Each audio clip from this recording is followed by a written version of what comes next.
Allez, c'est parti. Daf Ayin He, donc page 75, Masechet Shabbat Perek Sheviri. Nous nous sommes arrêtés Daf Ayin Dalet Amoudbet en bas de la page aux 2 points. Hakorea Almenat Litfor. Donc on a vu dans la Mishnah une des Melacha. Hakorea, donc celui qui déchire avec l'intention de coudre. Et on a dit ça c'est Issour de Oraïta selon les Melachot du Mishkan. La Gemara pose la question Keria ba Mishkan Miyava. Et est-ce que dans le Mishkan, dans les Melachot, il y avait celle de déchirer? Rabba, Rabbi, Zira, Damri, Tarvaï, où les deux ont dit Sheken Yiri'a, Shinafal, Ba, Darna, Korin, Ba, Vetofrin, Ota. Il dit effectivement, on voit dans un cas, Sheken Yiri'a, une tenture, d'accord, sur laquelle Nafal Ba est tombé là-bas sur elle, Darna. Rachid précise Darna, c'est un tol'at, c'est un verre, d'accord, qui va donc faire un trou dans cette tenture. À ce moment-là, qu'est-ce qu'on faisait? Au lieu de rapiécer, de coudre ce trou-là, parce que ça va faire des plis au niveau de la tenture, Kor'in, bah, on déchirait à son niveau au-dessus du trou et en dessous du trou. Betofrin, Ota, et à ce moment-là, on cousait, d'accord, on faisait une couture, on rapiéçait à ce niveau-là, de manière à ce que ça soit net. Et donc, on voit effectivement que même la kriya, elle peut se trouver au niveau du Mishkan.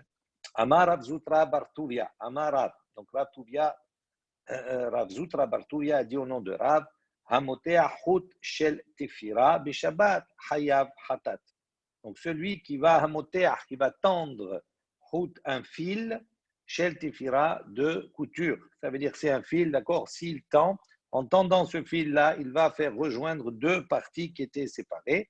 À ce moment-là, cette action-là, pendant Shabbat, Hayav Hatat, c'est considéré comme s'il cousait, puisque ça rapproche deux morceaux, et donc il est chayav d'apporter un korban khatat.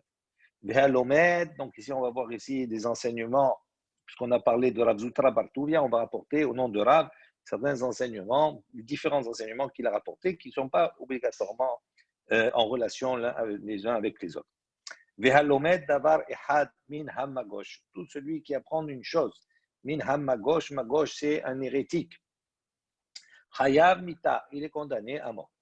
Ve'ayodea lachshov tekufot umazalot ve'eno choshev asur lesaper hemenu. Également, celui qui, toute personne, tout un chacham qui sait compter, donc qui sait connaît le compte, on va dire, des tekufot, des saisons, umazalot et des astres, etc. Ve'eno choshev, et qu'il ne pratique pas, qui ne compte pas, qui ne compte pas cela, c'est-à-dire qu'il ne pratique pas ces choses.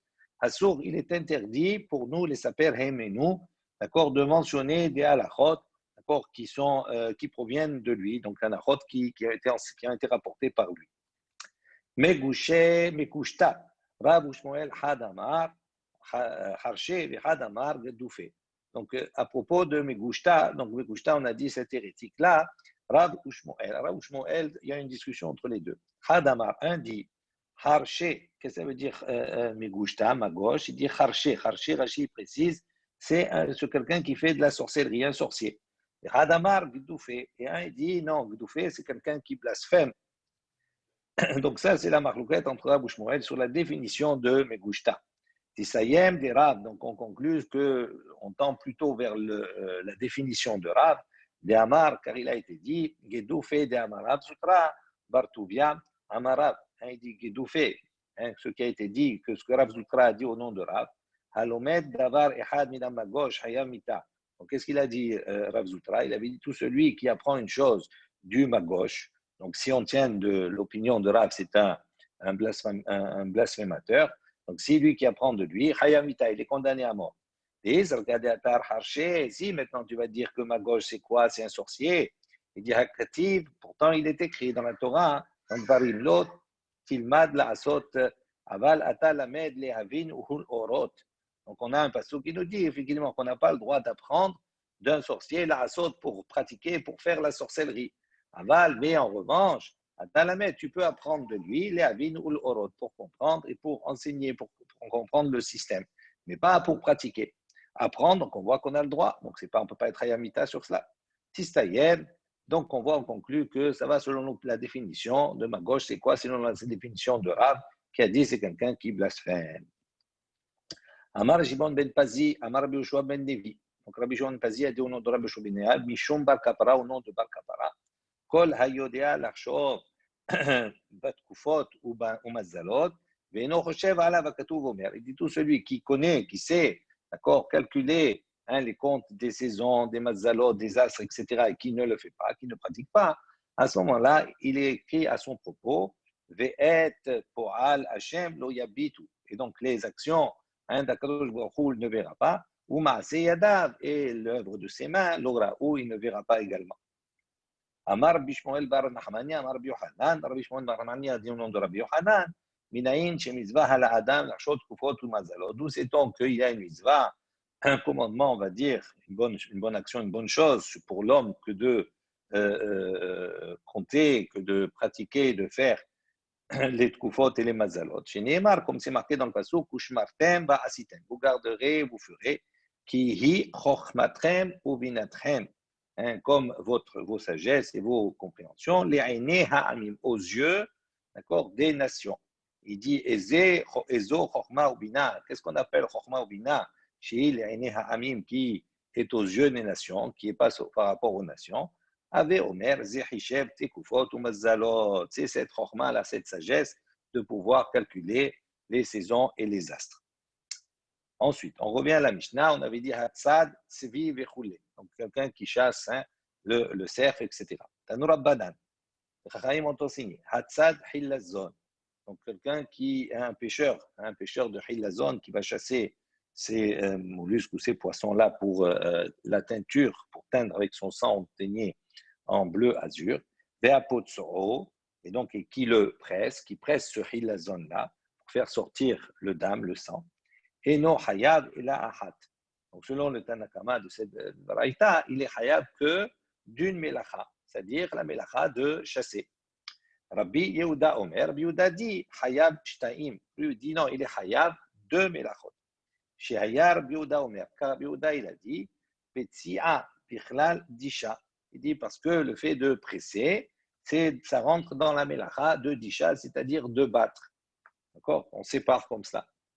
Amroulo, ils lui ont dit un Petsia bichlal disha. Et donc les Chachamim ne sont pas d'accord. Ils disent non, la Petsia, le fait de presser, ça ne rentre pas dans la melacha de disha, et donc c'est pour ça qu'il n'est pas hayab.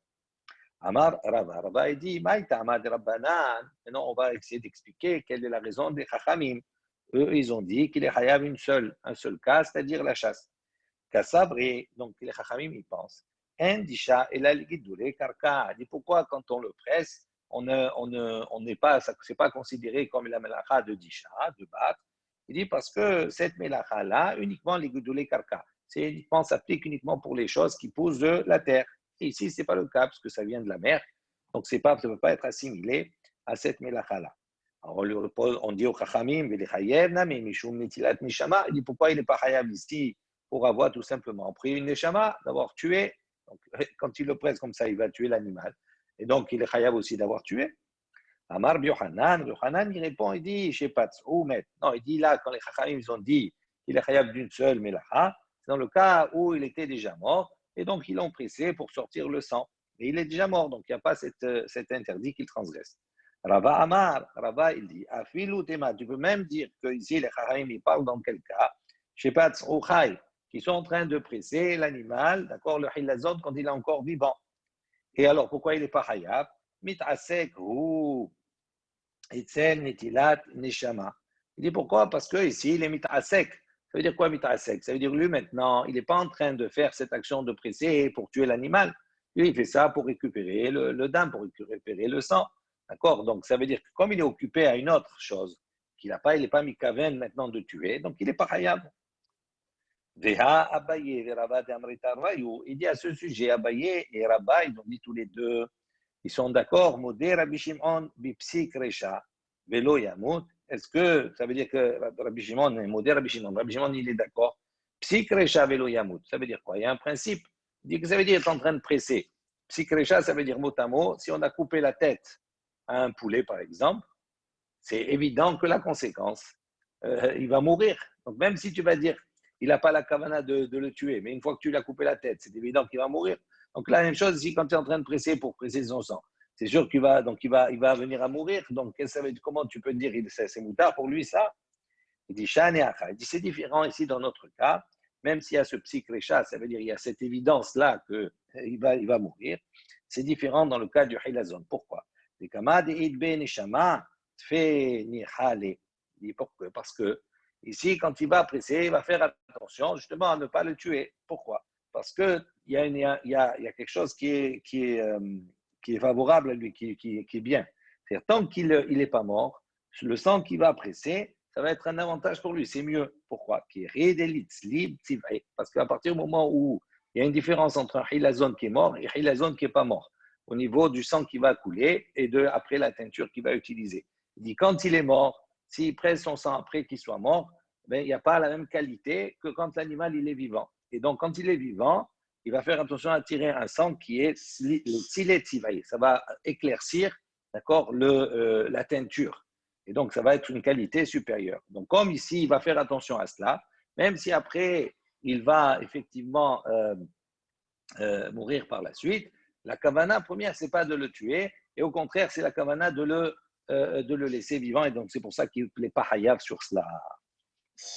Vashohato, on a dit maintenant, donc s'il fait la shrita, donc la béma, il est hayav du melacha de Shabbat.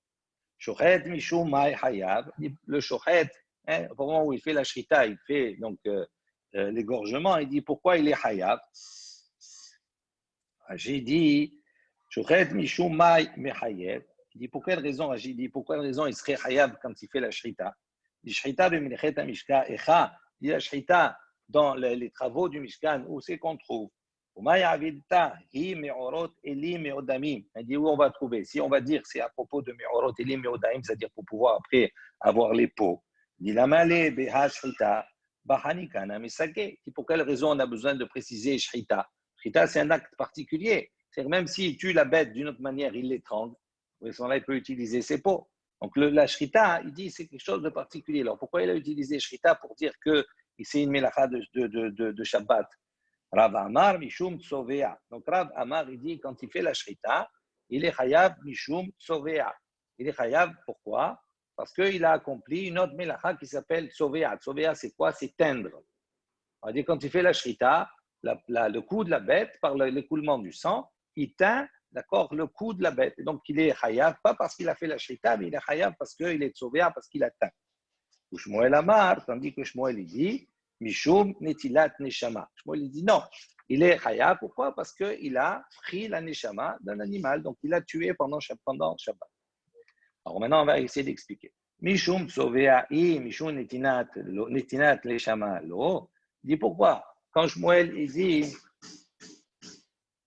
excusez-moi 2 minutes, 2 secondes.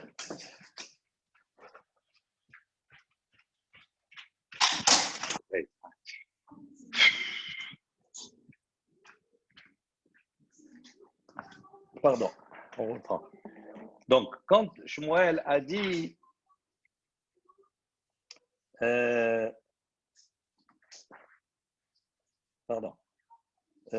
Rav Amar Mishum Tsovea. Donc, c'est Rav qui a dit à cause de la teinture. Et Shmuel, il dit à cause de Netilat Nishama. On pose la question sur Rav Mishum Tsovea in Mishum Netilat Nishama lo. Est-ce qu'il est chayav uniquement parce qu'il va teindre le cou comme ça, la peau de l'animal? Il dit, et Mishum Netilat Nishama, il n'est pas chayav, il n'a pas tué un animal. Emma, donc on va corriger, on va dire, je dirais, Af Mishum Tsovea. Donc Rav, il pense également Mishum Tsovea. C'est non seulement effectivement qu'il a pris la Neshama, donc ça veut dire qu'il l'a tué, donc ça c'est Pachout, c'est évident. Mais en plus de cela, il a un autre Hiyoub, c'est quoi? C'est qu'il va être Hiyoub de la Melacha de Tsovea, de Ten. Amar Rav, il a dit, Milta de Amre, donc il a dit, voilà, je vais dire une petite chose. Ema ba milta de la litu dare batrai. Il dit, je me permets de rajouter et de dire une petite chose, pour ne pas que justement les personnes de la génération viennent après moi et me ridiculisent. Ça veut dire ils se moquent de moi.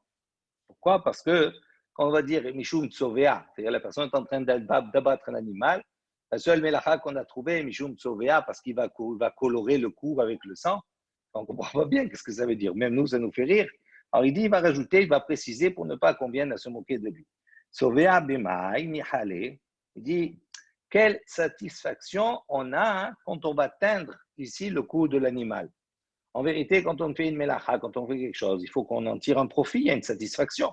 Il dit maintenant, il a fait la shahita et à l'issue de cela, c'est de sauver, c'est quelque chose qui va être coloré. Mais qu'est-ce qu'il a attiré de ça? Pourquoi il est chayav sur quelque chose qui ne tire pas profit? Niha, delit vas bet hashahita, dama, ki deli hazua hanche, pelitu lisbenu mine. Donc il dit voilà pourquoi il a dit chayav surya. Il dit parce que la satisfaction qu'il y a, c'est quoi? Delit vas bet hashahita. Maintenant, dama, c'est-à-dire au moment où il va, où le bet hashahita, c'est-à-dire l'endroit où fait la shahita, c'est-à-dire la gorge, quand elle va, elle va être tachée par le sang. Comme ça, de ceux maintenant qui vont venir et qui vont voir que toute la partie du collier, là, elle est remplie de sang. À ce moment-là, les hommes, ils vont voir cela, ils vont venir, ils vont m'acheter ma marchandise. Pourquoi? Parce que s'ils voient qu'il y a plein de sang comme cela, donc ils vont considérer que c'est une shrita qui est fraîchement faite. Et donc, si c'est l'animal, ça veut dire qu'il est frais, et donc c'est un avantage pour lui parce que il va avoir des personnes qui vont venir acquérir et acheter sa viande. Ils ne vont pas acheter, c'est Shabbat. S'ils vont acheter. Non, oui, justement. Donc, c'est-à-dire en dehors de Shabbat. Pourquoi il est. Justement. Quand il fait. Donc, la personne qui viendrait. C'est-à-dire, nous, on veut démontrer que cet acte-là, qui est sauvé, qui maintenant va tacher, qui va maintenant colorer, s'il le fait pendant Shabbat, il est chayav de cette mélacha-là. Alors, il dit pourquoi il peut être chayav de cette mélacha pendant Shabbat alors que d'une manière générale, quel intérêt ça a, quelle satisfaction il a dans la semaine de pouvoir dire maintenant j'ai coloré le cou. Alors justement, il dit, la satisfaction, c'est que dans la semaine, il fait ça pourquoi? Il fait ça pour montrer que sa viande, elle est fraîche. Donc, on a une satisfaction dans cet acte-là. Et donc, c'est pour ça que le Shabbat, il est chayav à cause de cette mélacha-là. On continue. On a vu dans la Mishnah une autre mélacha, ve'amolecho, on a dit donc à propos du travail sur le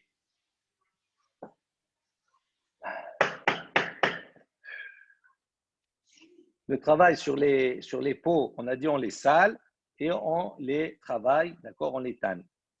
Alors il dit que ça veut dire amolcho ou me'abedo, haïnu moleach, ve'haïnu me'abed. Il dit c'est en vérité pourquoi on a besoin de séparer dans le travail de la peau ces deux parties là, ces deux actions. Il dit comme si c'était deux mélachot différentes. Il dit normalement, molcho, c'est la même chose que me'abed. C'est-à-dire avant pour tanner la peau, qu'est-ce qu'on fait? On mettait du sel pour pouvoir durcir la peau et pouvoir la tanner. Donc il dit en vérité, ce sont des étapes, mais ce n'est pas des mélachot en soi.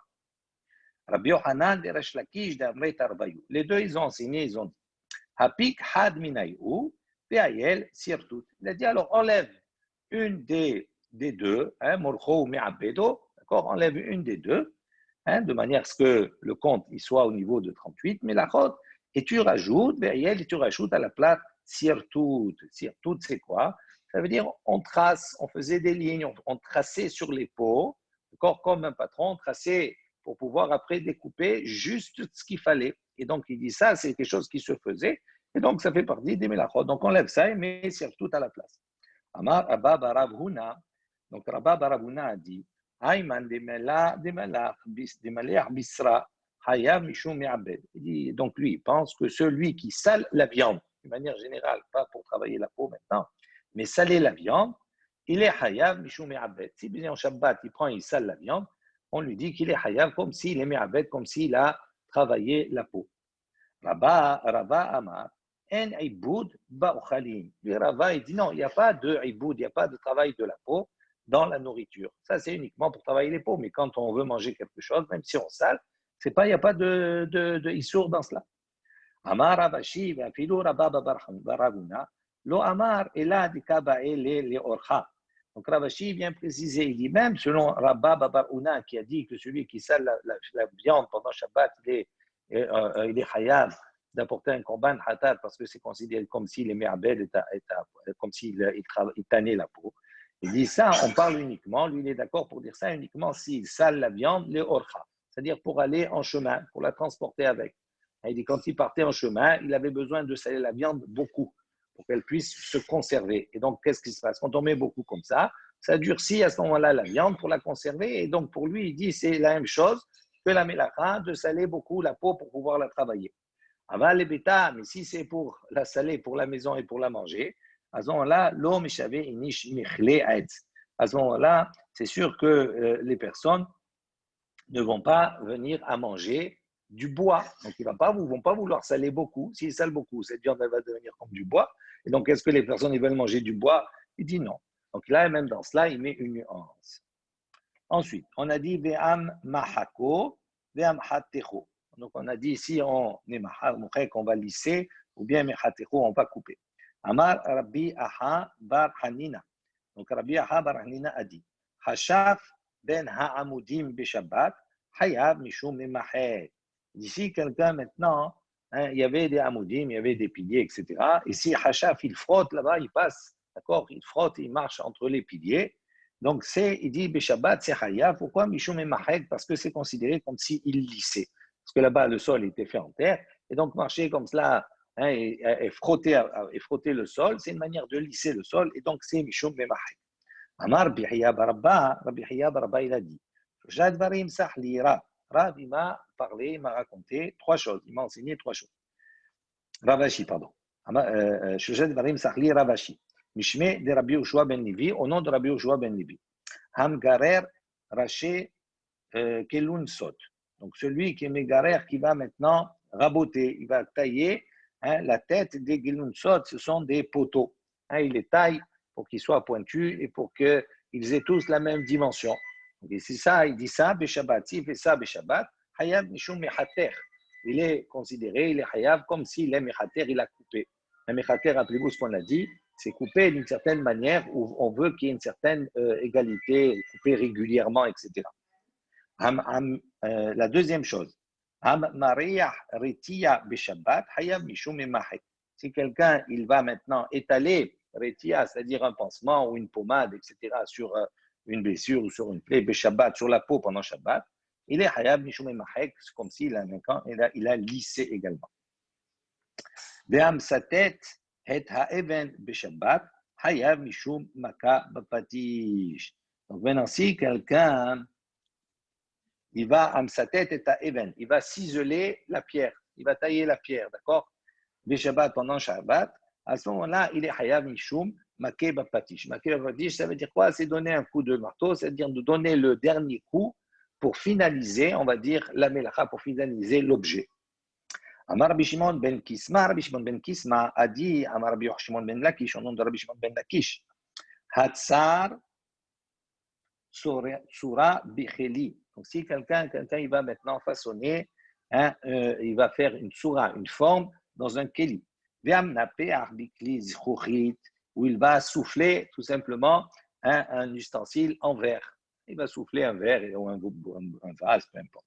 Hayav, tous ces deux cas, Hayav, Mishum, Maka, Bapatish. C'est une manière également de finir la melacha, donc de donner le dernier coup, et c'est pour ça qu'il est Hayav. Amar Biouda, il dit Ayman de Shakil a coupé Biglimé, Hayam Mishum Baka Bapatish. Donc Rabbi Ouda, il a dit celui qui Shakil a coupé Biglimé. C'est quelqu'un, il va maintenant couper, on va dire enlever les fils qui dépassent, etc., toutes les parties saillantes qu'il y a dans un vêtement. Biglimé, il est Hayam Mishum Baka Bapatish. Donc à ce moment-là, on considère qu'il a transgressé une melacha qui est de terminer la melacha, un travail. S'il y a quelqu'un qui, par exemple, sur son habit, il y a encore le fil de l'ourlet ou quelque chose comme ça. Donc, s'il l'enlève pendant Shabbat, c'est la manière de terminer l'habit. D'accord? Donc, c'est pour ça que ça s'ouvre. Il est décapé à la il précise, mais à condition d'être makpid, de faire attention à cela. Si la personne, elle s'en fout de sortir comme cela, par exemple, à ce moment-là, je n'ai pas dit que c'est la halakha, mais à ce moment-là, la personne, si elle l'enlève, du coup, elle ne l'enlève pas, ça ne change rien pour elle. Donc, même si elle l'enlève, à ce moment-là, ça ne s'appelle pas finir une melacha. Ensuite, on a dit Vakotev shte otiot. Donc, celui qui écrit deux lettres. Tanu Rabbanan, les Chachamim ont enseigné. Katav otahat gdola. Si quelqu'un, Shabbat, il a écrit une grande lettre. Viesh bimkoma lichtov shtaim. Et comme cette lettre, elle était grande, si on avait enlevé celle-là, l'espace que la grande lettre prend, et dans cet espace-là, on pourrait écrire deux lettres. D'accord? Il a dit patour. Pourquoi? Parce qu'il a écrit qu'une lettre. S'il a écrit deux lettres, Chayav. S'il a écrit qu'une lettre, même si cette grande lettre, elle prend la place de deux, il est patour. Mahak ot gdola. En revanche, s'il a effacé une grande lettre, et donc par le fait qu'il ait effacé cette grande lettre, ça laisse maintenant la place pour pouvoir écrire éventuellement deux lettres. À ce moment-là, il est hayab. Amar Rabbi Menachem bar Rabbi Yossi, v'zeh homer mimochek mi bekoter. Et donc Rabbi Menachem, le fils de Rabbi Yossi, il a dit, ça c'est en cela la humra, on va dire la rigueur qu'il y a dans mochek, dans effacer par rapport à koter. On voit qu'on n'est plus mahmir pour effacer que pour écrire. Habone, ve'asoter, ve'amachabé, ve'amad'ir, ve'amake bapatish. Donc, on avait vu dans la Mishnah également, ces mélachot-là, celui qui construit, celui qui détruit, celui qui éteint, celui qui allume, et amake bapatish est celui qui va donner le dernier coup de marteau. Rabba, ve'rabbi zira de'amrit arbayu. Les deux ont dit, kol mideh de'it be gmar melacha, hayab mishu make bapatish. Donc, il a effectivement donné la définition. Il dit toute chose dans laquelle il y a toute action que l'on fait et qui va être considérée Gmar Melacha comme la finalité du travail. On finit le travail à servir cette chose-là. À ce moment-là, il sera Hayav, condamné à cause de la Melacha, Maké Bapatish, c'est-à-dire donner le dernier coup de marteau. Elou Avot Melachot. Donc, à la fin de la Mishnah, on avait répété quelque chose. On a dit voici, Elou, ceci sont les Avot Melachot, les 39 travaux de base. Et pourquoi on a besoin de préciser Elou, ceci sont les 39. Surtout qu'au début de la Mishnah, on a dit voici quels sont les 39, 40 moins 1, etc. Elou, pourquoi on a besoin de dire ceci? Donc, toute précision est une exclusion.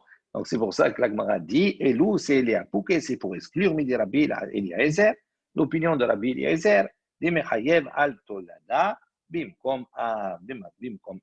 Rabbi Eliezer, lui, dit il est Hayav, on est Hayav sur la Tolada, Bimkom Av, à la place, en regard du Av Melacha. Ça veut dire qu'on considère qu'à ce moment-là, le fait de dire Elou, on est Hayav de Korban, si on a fait Béchoued, uniquement sur ces Melachot-là. D'accord? Et pas sur les Toladot, plus le Av, etc. Tout cela. Haser Ahad. On avait dit également, donc Arbaïm, 40, Haser Ahad, moins une. Pourquoi on reprécise ça à la fin? Les Apouké, Midi Rabbi Yehuda, pour exclure l'opinion de Rabbi Yehuda. Détania, il y a une baraïta qui dit Rabbi Yehuda Mosif et Ashovet Vehmedagdek. Donc Rabbi Yehuda, il rajoute, d'accord, sur ces mélachot-là, il rajoute, lui, il dit Shovet Vehmedagdek. Celui qui prépare, on va dire, la chaîne, quand il y a le cadre, d'accord, pour pouvoir tisser. D'accord, qu'est-ce qu'il faisait là-bas? Une fois qu'il met toute la chaîne, tous les fils, une fois qu'il met tous les fils, il prenait comme un bâton comme cela, il tapait dessus, d'accord, pour pouvoir faire en sorte que les fils ne se chevauchent pas. Et après, avec le bâton, il faisait en sorte que les fils ils soient bien rentrés l'un avec l'autre. Il dit, ce travail-là, il dit, pour lui, c'est considéré comme une melacha. Amroulo, ils lui ont dit, Chauvet, Harehu Bichlal Meser. Il dit, Chauvet, frapper, etc., et arranger la chaîne. C'est considéré comme Meser. Meser, c'était quoi? On a dit, on prépare la chaîne, c'est-à-dire bien, ça fait partie de la melacha générale, de bien préparer la chaîne pour la tisser. Medagdek, Harehu Bichlal, Orek. Et Medagdek, ça rentre dans le principe de Orek, c'est-à-dire de tisser. Donc, il dit, pourquoi on a précisé à la fin, Arbaïm, on a précisé le compte de nouveau, pour nous exclure l'opinion de Rabbi Yehuda qui, lui, d'accord, expliquait que Shovet et Medagdek, ça fait partie des Melachot. Il dit non, ces deux éléments, ces deux actions font partie des Melachot cités précédemment, à savoir Messer et à savoir Oreg. Voilà, on a fini cette Mishnah, on aborde une nouvelle Mishnah. Matniti. Ve'od klal acher amru. Donc voici un autre principe qui a été dit par les Chachamim. Rappelez-vous, quand on avait dit au début du Pérec, Klal Gadol, on avait posé la question pourquoi on nous dit Klal Gadol, un grand principe. Voilà, on va comprendre. Une des réponses, c'est parce que ici, on a dit Ve'od et encore, Klal Aher. Donc, il y a un autre Klal, une autre règle qu'on va énoncer ici. Donc, la première, c'était par rapport à celle-là, c'est Klal Gadol. C'était une grande règle. Alors, quel est ce principe, cette règle qu'on vient énoncer maintenant? Kol Akacher Leatzniya, ou Matzniim Kamohu, Vehotziu Beshabbat, Hayav Hatat Alav. Donc, il dit toute chose Kasher Leatznia, qui est apte, Leatznia, à être conservé. Ouais. Toute chose qui est apte à être conservée. Voilà. Chaque personne, d'accord, a des objets ou a des choses qui tient particulièrement, qui donnent une importance particulièrement à ces objets-là, et qui, pour lui, sont importants de les garder. Ou matzni'in kamohu, c'est-à-dire, et il les garde avec une certaine mesure. D'accord. Il faut qu'il y ait la mesure suffisamment importante pour que ça vaille le coup, on va dire, de les garder. Veotzi ou Beshabbat. Et donc, si on a sorti ces objets-là, ces éléments-là, d'un domaine à l'autre, Hayab Hatat Alam. On est Hayab d'apporter un korban Hatat sur cette Melacha-là de Otsa'a. Bien entendu, si on a fait ça, Beshoké. En revanche, Vichol Sheno Kacher le Hatzniu. Maintenant, tout objet qui, lui, d'accord, il n'est pas apte à être conservé. Il est insignifiant. Ben Matzni'in Kamoué. On n'a pas gardé, on a gardé une petite partie. C'est-à-dire, c'est quelque chose qui est insignifiant. Mais aussi ou Shabbat, et qui on a fait passer d'un domaine à l'autre pendant Shabbat, et no chayav et la hamatzniu. À ce moment-là, les personnes qui ont fait sortir cela, ils sont pas chayav d'apporter un korban hatat, ok? Uniquement hamatzniu, uniquement celui qui les a conservés. Ça veut dire quoi?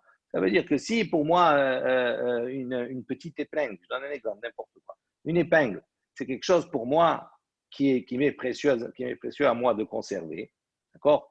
Mais même si c'est tout petit, pour moi, c'est important. Si moi, je sors cela, donc moi, je suis hayab parce que c'est important pour moi. Mais si quelqu'un d'autre vient à sortir, que pour lui, c'est quelque chose qui est insignifiant, qui n'a même pas de valeur, même pas de volume, ni rien du tout, lui, il ne sera pas tout. D'accord? Il ne sera pas hayab, en tout cas, pas tout à Valassour, mais il ne sera pas hayab d'apporter un korban hatat sur cette otsa. Ça, c'est la Mishnah. On va développer. Kol akacher le'atzinyo le'apukemai. dit quand on dit toute chose, d'accord, qui est apte à être conservée. Pourquoi toute chose? Léa pour exclure quelqu'un. Alors, papa, il a dit, c'est pour exclure Léa dam nida, pour exclure quelqu'un qui aurait conservé dam nida, du sang des menstruations, d'accord, du nida. Alors, certains vont expliquer que dam nida ici, certaines femmes gardaient ces sangs-là pour montrer au rabbanim, etc., pour voir si c'était tahor ou tamé. D'accord. Il dit, mais là, il parle d'un cas, même si elle a gardé comme cela, on va voir pourquoi elle garderait ce damnida ou cette personne-là. Il dit, ça, c'est pour exclure damnida. Mor Ugva Amar, les apouké pour exclure Hatse Ashera, le bois d'un arbre qu'on appelle Etz Ashera. Ashera, c'est un arbre qui était planté, qui était destiné à la Avodazara. Mande Amar damnida, selon l'opinion de celui qui dit que la Mishnah veut exclure le damnida, que ça, c'est vraiment pas quelque chose qui est important, et donc ça veut dire que même s'il a déplacé dans le domaine, d'un domaine à l'autre, il n'est pas hayab. Il dit, celui qui a dit damnida, kol sheken hatse ashira, à plus forte raison, il va interdire hatse ashira, c'est évident. Pourquoi? Parce que damnida, il n'y a pas de problème, et hatse ashira, ashira, c'est quoi? C'est un arbre de la Avodazara. Donc, un arbre d'Avodazara, on n'a pas le droit de tirer d'un profit, donc c'est sûr qu'il n'a pas besoin de le garder. C'est insignifiant. Non seulement il n'a pas besoin de le garder. Mande Amar Ashira, selon l'opinion de celui qui a dit qu'on vient exclure l'arbre de Ashira. Aval, Damnida, Matsni Ale, il dit maintenant pour le Damnida. Pourquoi il n'a pas dit Damnida? Il dit parce que le Damnida, ce n'est pas quelque chose qui peut être insignifiant. Au contraire, des fois, c'est quelque chose qui est Matsnia, qui est réservé, qui est conservé. Pourquoi? Les shunra, c'est-à-dire pour donner aux chats. Les chats, ils aiment le damnida, ils aiment ce sang-là. Alors, on pose la question, Ve'idar, et l'autre, pourquoi il permet le damnida? Voilà, on voit qu'on a une raison de conserver ce dam. Il dit non, qui va en la matne ale. Il dit, pourquoi? Parce que si maintenant, la personne, elle va donner ce dam au shunra, au chat, on a appris par ailleurs que si le chat il boit ce sang-là de damnida, c'est quelque chose, cette action-là, c'est quelque chose qui engendre une khulsha, c'est-à-dire une faiblesse pour la personne qui l'a caché. C'est-à-dire, quelque part, c'est quelque chose qui n'est pas bien pour la personne qui l'a caché. On rapporte ça dans Masechet Nida également. On verra quand on arrivera à Bezrat Hashem, dans un peu plus 7 ans environ, on arrivera à Masechet Nida. La vieux Zaïn, là-bas, il y a un Tosfot qui explique à propos également de couper les ongles. On dit que couper les ongles, il faut faire attention à les couper, à les brûler, à ne pas les laisser traîner par terre, etc. Parce que c'est quelque chose qui peut malheureusement amener une femme, si elle marche dessus ou quelque chose comme ça, hein, une femme qui est enceinte à avorter. Et donc là-bas, le Tosfot, il ramène également ce damnitsa en rappelant que c'est khulcha, ça apporte une khulcha, une faiblesse à celui qui a donné ce damnitsa à manger au chat. Amar Rabbi Yosef bar Hanina, Aïdela, qui Rabbi Shimon. Donc Rabbi Yosef bar Hanina, il a dit, Aïe. Donc ceci qu'on a enseigné maintenant, c'est l'eau que Rabbi Shimon. Ce n'est pas selon l'opinion de Rabbi Shimon. Rachid dit, Ha, Tetana, hein, c'est quoi ceci qu'on vient d'enseigner? Comme on a enseigné, Kol HaKasher le'atznio, dit toute chose qui est apte à être conservée. Yeshbo shi'ur, et qui a une certaine mesure. Shirov ne Adam asuin ne'atzia, où la majorité des gens, quand elle a cette certaine mesure-là, peuvent la conserver. La shi'ur azeh, Hayab, on a dit, tout homme est Hayab s'il a déplacé d'un domaine à la Otsaato, sur sa sortie d'un domaine à l'autre. La filou Adam Ashir, il dit même un homme riche, même un homme riche qui maintenant pour lui, la mesure qui a été conservée, ce n'est pas suffisant pour lui. Et comme pour tous les Bnei Adam, c'est une mesure qui est suffisante et c'est un objet qui est digne d'être conservé, si on l'a déplacé d'un endroit, d'un domaine à un autre, on est Hayab. Il dit sur ça, sur cette opinion, sur cet enseignement, c'est l'eau qui est Rabbi Shimon. Ce n'est pas comme l'opinion de Rabbi Shimon. Vehi qui est Rabbi Shimon, parce que si, on va dire que ça va comme Rabbi Shimon. Ha'amar, il a dit Rabbi Shimon. Lo ameru kol shi'urim halalu, et là les matzni'ehem. Parce que Rabbi Shimon dit tous ces shi'urim, toutes ces mesures-là qu'on a définies, et l'eau les matzni'ehem ne marchent uniquement que pour ceux qui ont conservé ces objets. Donc on voit qu'il n'a pas étendu ça à tout homme, pas comme notre Mishnah. On a dit toute chose qui n'est pas apte à être conservée. Amar Rabbi el-Azar. Rabbi el-Azar, il a dit, ceci, de l'eau que Rabbi Shimon ben el-Azar. Ce n'est pas selon l'opinion également de Rabbi Shimon ben el-Azar. D'Etania, parce qu'il y a une baraïta qui a enseigné la chose suivante. Klal Amar Rabbi Shimon ben el-Azar. Rabbi Shimon ben el-Azar a enseigné, a apporté une règle. Kol she'eno kasher le'atzniya, dit toute chose qui n'est pas apte à être conservée. Ven matzni'in kamo'u, et qu'on n'a pas conservé, on va dire, avec la certaine mesure qui nécessite de conserver. Ve'urshach lazé, donc, et il a été apte dans cela. Ve'itzni'o, d'accord, pour lui, ça lui est cher, mais il a conservé comme ça, même s'il n'a pas la mesure. Ou ba'acher, et une autre personne est venue, ve'otzi'o, et elle a sorti cet objet. Nithayev, elle est condamnable. Cette personne-là qui l'a sorti, elle est condamnable d'apporter un korban khatat. Pourquoi? Par rapport à l'intention de celui qui a conservé cet objet. Ça veut dire quoi? Nous, on a vu dans notre Mishnah que si maintenant on a un élément qui n'est pas apte à être conservé par la majorité des personnes, et une personne, elle aime cet objet-là, elle l'a conservé. Pourquoi il n'est pas apte? Parce qu'il n'y a pas le shiur, il n'y a pas la mesure suffisante, etc.